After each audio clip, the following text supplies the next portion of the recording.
12 po kami magkakapatid. Ako po yung bunso, 15 anyos pa lang po ako. Ako lang po yung naaasahan doon dahil lahat po ng kapatid ko ay malalaki na halos. Nagtatrabaho na rin ng para sa kanilang sarili. Pagkagaling ko sa school, ako po yung nagtitinda ng banana cue sa palengke.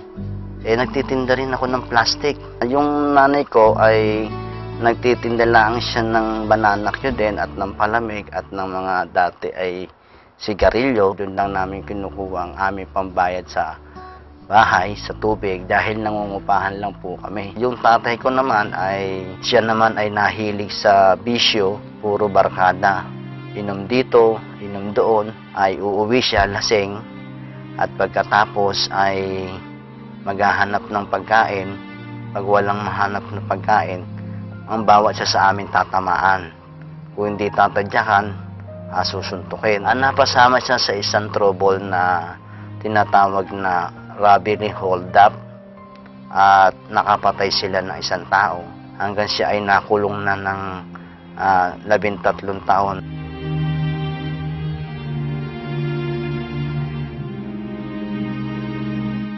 Sa murang edad ng kapatid na Romy ay binalot ng maraming pagtitiis sa kanyang buhay, maging ang kanyang inang tanging sandigan ng kanyang kalakasan ay inagaw ng kamatayan.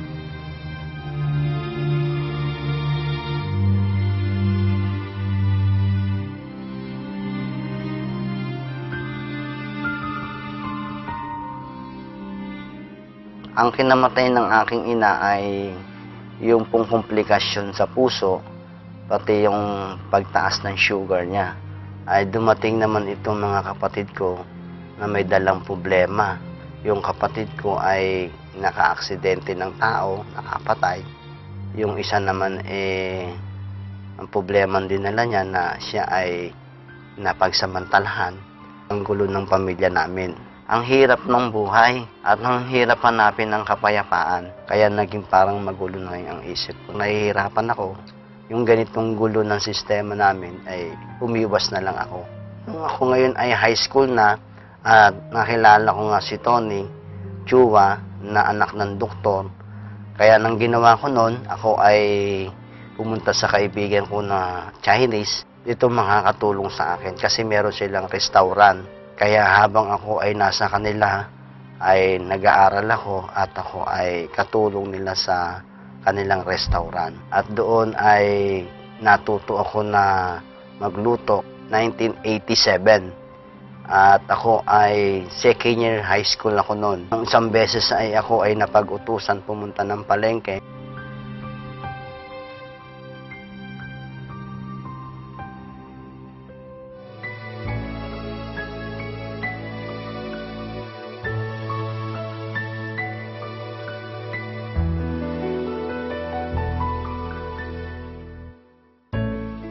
Sa kabila ng hirap at bigat na kanyang pinapasan, sa di inaasahang pagkakataon ay inabot siya ng pag-ibig ng Diyos.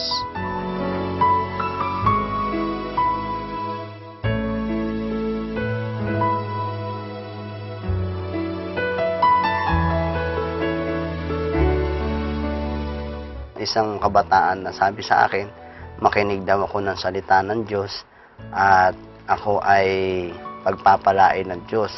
Inintuan ko siya at nakinig din ako. Sa pangangaral nila, nagkaroon ako ng interest doon sa verse na kanilang paanyaya na magsiparito kayo sa akin kayong lahat na nangapapagal at nangabibigat ang lupa. Napakinggan ko sa preacher yun. Kaya sabi ko, paano ko kaya mararanasan yung sinasabi niya? Kaya doon ako nagkaroon ng interest na subukan ko nga. Hindi nagdalawang isip ang inyong lingkod, kundi tumugon ako sa kanilang panawagan na maglingkod sa Panginoon. Kaya lumapit ako sa kanila hanggang sa ako ay nakadalo ng mga Bible study. Kaya nung ako ay nagpabautismo at sumunod sa kanila, naranasan ko yung tinatawag na kaligtasan na kaya nung ako ay ma-convert ng 1988 ng Pentecostal Missionary Church of Christ, ang feeling ko ay kakaiba. Natuto akong manalangin, natuto akong magkaroon ng interes sa salita ng Diyos, gusto mo, nandyan lagi yung salita ng Diyos. Ang kanyang salita ay nagiging kagalakan ko kapag napapakinggan ko lalo na ang sugo ng Diyos na nagdadala ng salita ng Panginoon. At yung aral ay nakapagpabago sa aking buhay. Nandoon ako tumibay. Naging way ito para ako ay magkaroon ng kapayapaan. Habang ako ay nasa gawain ng Panginoon, masaya ako. Kaya mula noon, hindi ko na nararamdaman yung problema, hindi ko na nararamdaman yung balisa, at yun ang nagdala sa akin para maging panatag ako. Nagpapasalamat din ako sa Panginoon dahil ang iglesyang ito ay dito ko nasumpungan na magkaroon ng kapayapaan, pagbabago ng buhay, at higit sa lahat ay naratnan ko o natagpuan ko ang pananampalatayang tunay na Pentecostal Missionary Church of Christ in the Fourth Watch. Yung isa ko pong kapatid na nasa ibang bansa, nasa Japan, actually ang misis ko ay convert na rin at siya ay nasa Alcobar at siya ngayon ay nandoon naghahanap buhay at naglilingkod sa Panginoon. Kasama ko na si tatay ng high school sa paglilingkod. Kaya ang Pentecostal Missionary Church of Christ ay pinaniniwalaan ko na ito ang iglesyang tunay na babalikan ng Panginoon. At dito ay masasabi ko na ito ang tunay na turo't aral at iglesia ng Panginoon.